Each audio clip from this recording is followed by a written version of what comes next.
Otro de los principales tipos de fe que nosotros debemos de trabajar mucho cuando estamos utilizando o aplicando la ley de la Asunción es la fe en la ley. Como yo le he explicado, existen distintos tipos de fe.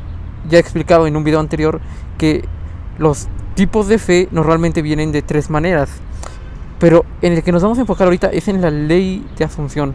Es decir, no es lo mismo tenerle fe a tu Asunción o tener fe en ti que tener fe en la ley de Asunción. Normalmente lo que sucede es que como tú no conoces la ley cuando inicias en este camino, pues obviamente tienes dudas de que verdaderamente funcione, de que verdaderamente sea cierto, de que verdaderamente se pueda cumplir aquello que tú quieres. ¿Por qué? Porque sucede lo que normalmente pasa con las religiones, ¿no? De que muchas veces puedes salir engañado, puede ser una doctrina falsa, algo que muchas veces no tiene sustento. Esto no pasa así con la ley de Asunción. ¿Y por qué digo que no pasa así con la ley de Asunción? Porque uno de los principios o una de las cosas fundamentales al hablar de esta ley es que tienes que experimentarla en el mundo físico. Es decir, tienes que poner a prueba esta ley y todo lo que ella conlleva para que tú realmente te des cuenta de cómo opera.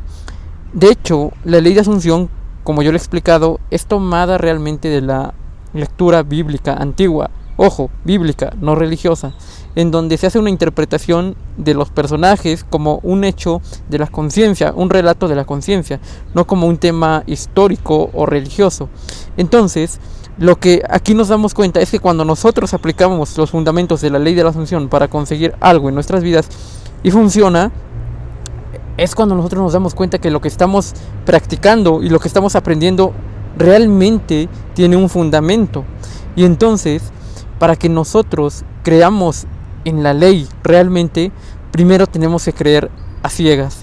Va a ser un volado al inicio, pero yo te puedo decir que si tú pones la ley con una certeza y con una fe absoluta desde un inicio, van a ser muchísimo más fáciles las cosas, porque yo también pasé por ese proceso en donde no creía realmente si al iniciar la fe me iba a servir o no, porque ya había yo practicado otras doctrinas que no me habían resultado.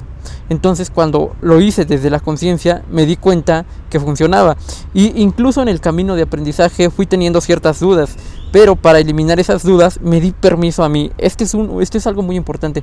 Yo me di permiso de creer a ciegas desde un inicio para ver si verdaderamente resultaba, y resulta que cuando lo hice, lo de creer a ciegas, incluso cuando no veía yo nada, me ayudó, porque después me olvidé realmente de que yo estaba poniendo como a prueba la ley, y verdaderamente lo hice desde una fe absoluta de que funcionaba. Al inicio me di permiso para creer verdaderamente en la ley, y con el tiempo la misma ley fue demostrándome que lo que yo había hecho había sido lo más correcto y lo mejor.